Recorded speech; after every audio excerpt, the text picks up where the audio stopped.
Hey, what's going on, everybody? In this video, I'm going to detail and outline mesothelioma, and we are going to use some math to think about it. And so mesothelioma is a form of cancer, and it attacks the lining, typically in the lungs, called the mesothelium. And we can see the mesothelium here in this picture right here. And it can also happen in the lining on the abdomen where the mesothelium cells are located. And the leading cause is asbestos, exposure to asbestos, which is a rock sediment. I don't know if it's a sediment, but it's a rock that is used, what was used to build structures and in construction. And our specific example we're going to look at actually insulation workers that were employed prior to the 1960s. Who were at an increased, had an increased likelihood of mesothelioma because of their exposure to asbestos. And a most recent statistic I saw is that roughly 80% of mesothelioma cases are caused by asbestos or heavily linked to asbestos. And even knowing that, they are still mining and procuring asbestos in Russia as they mine it and use it as building material. And so they're taking some major risks in Russia doing that. And here you can see a picture of mesothelium cells in a cell culture. And so when the cancer hits, they divide rapidly and uncontrollably, and they move into different areas of the body and can cause serious problems, including death. And so in this video, we are going to look at a model that was developed a long time ago, in 1991, for the incidence of mesothelioma in specifically insulation workers. And so the model was used. We can see here the model is n of t equals 0.00437 t raised to 3.2. And t, our variable, is when the employment began. And so we want to find the rate of incidence 5 years ago and 10 years ago. In addition, this model relies on an accumulation of 100,000 years combined of work experience as an insulation worker. And this allows us to recognize that these individuals that are accumulated in this group for the model have been working for a long time, so prior to 1960 in many cases.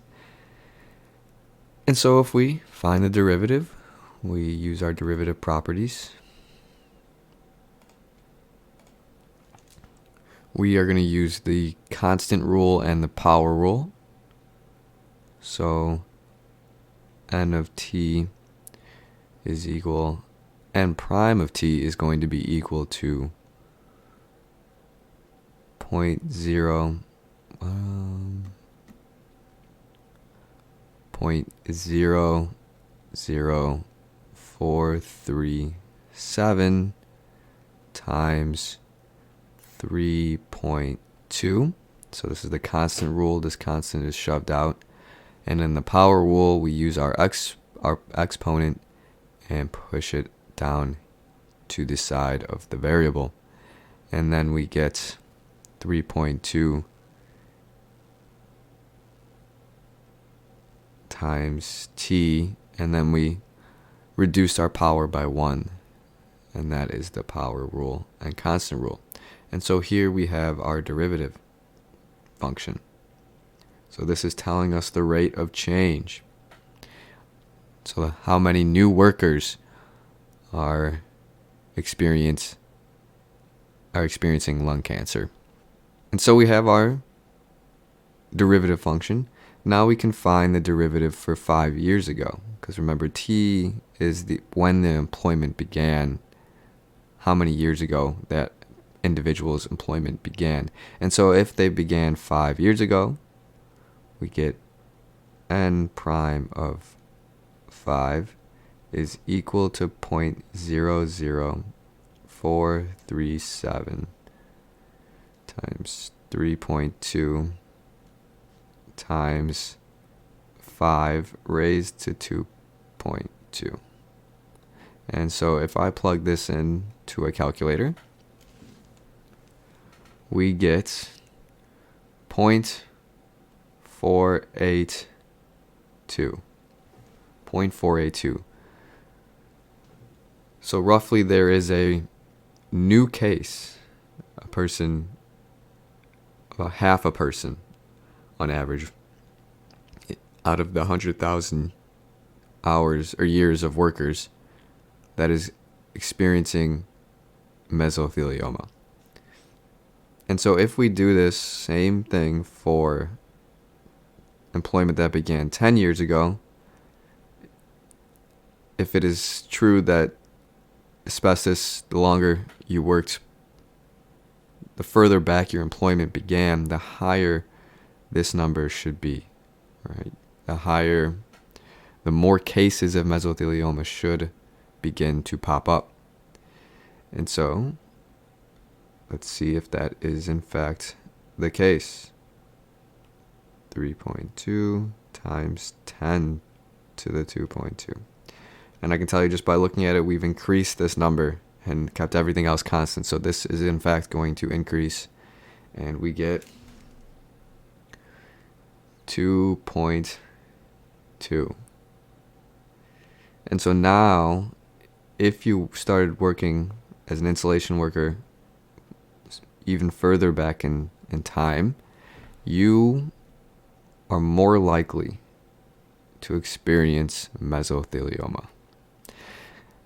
And so there are plenty of studies on asbestos and its harmful effects on the lining in our lungs.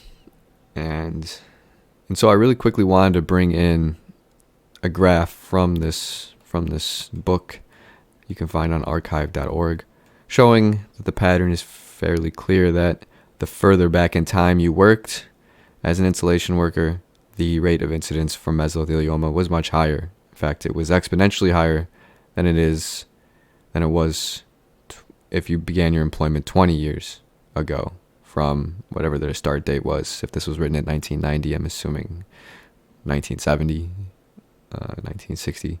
So just wanted to bring that in, show you that this isn't just random data or random calculations. It's actually uses real world information.